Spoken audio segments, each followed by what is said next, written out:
Good morning प्यारे बच्चों। आज है डेट 14 अगस्त। हम करेंगे कार्यपत्रक 18। कक्षा आपकी 10वीं है, विषय हिंदी, रचनात्मक लेखन हम करेंगे।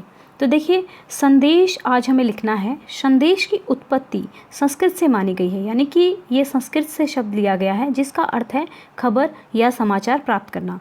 जब कोई व्यक्ति किसी कारणवश या फिर किसी से सीधे बात नहीं कर सकता है, तब वह कोई जानकारी, समाचार या खबर संदेश के जरिए दूसरे व्यक्ति तक पहुंचाता है। संदेश किसी व्यक्ति विशेष या किसी समूह द्वारा किसी व्यक्ति विशेष या समूह को दिए जा सकते हैं। जैसे आप अपनी पूरी क्लास को एड्रेस करना चाहें, पूरी क्लास को एक संदेश देना चाहें बीमारियों के ऊपर, संक्रामक बीमारियों के ऊपर, तो इस तरीके से आप उनको एक संदेश प्रॉपरली चिपका कर अपने बोर्ड पे चिपका दें ताकि सब लोग देख लें। ठीक है। संदेश सुखद और दुखद दोनों तरह के हो सकते हैं।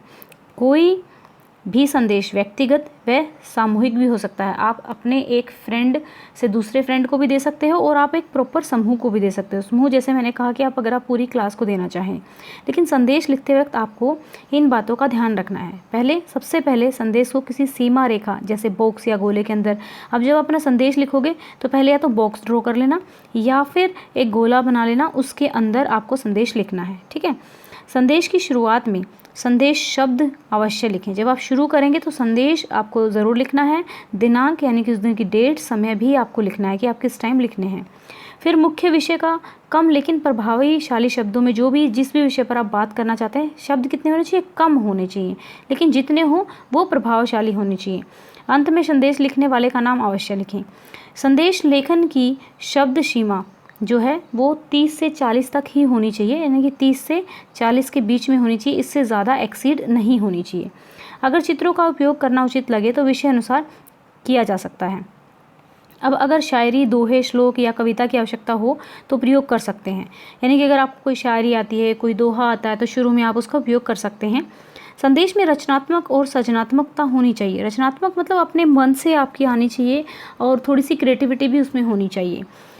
और क्या ध्यान रखना है? प्रभावशाली व विषय के अनुसार ही होना चाहिए, विषय से भटकना नहीं है, टॉपिक से आपको अलग नहीं जाना है। अगर आप चाहें तो थोड़े बहुत रंगों का प्रयोग भी कर सकते हैं। संदेश के अंदर इधर उधर की बातें ना लिखकर केवल विषय वस्तु पर ध्यान देना अति आवश्यक है। ठीक है। तो ये देखिए, यहाँ पर इन्होंने क्या किया हुआ है, यहाँ पर एक संदेश दिया हुआ है, जन्मदिन पर शुभकामनाएं, शुभकामना संदेश, ये लिखा हुआ है।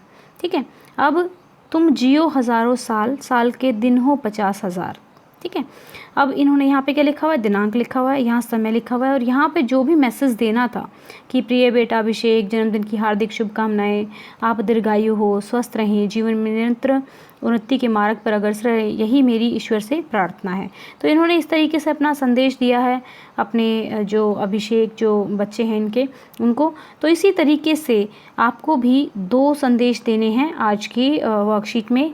संदेश पहला, स्वतंत्रता दिवस पर देशवासियों के लिए शुभकामना संदेश, और संक्रामक बीमारियों के प्रति लोगों को जागरूक करने हेतु संदेश। तो चलिए करते हैं इसको, देखते हैं किस तरीके करेंगे। स्वतंत्रता दिवस की शुभकामना संदेश, ये संदेश यहाँ पर ज़रूर लिखा होना चाहिए। तो फिर जैसा कि इन्होंने कहा था कि आप चाहो तो शायरी यूज़ कर सकते हो। आज़ादी की कभी शाम न होने देंगे, शहीदों की कुर्बानी को बदनाम न होने देंगे। ये इस तरीके से 2 लाइनें मैंने लिखी है। आप अपनी मर्ज़ी की कोई भी 2 लाइनें यहाँ पर लिख सकते हैं।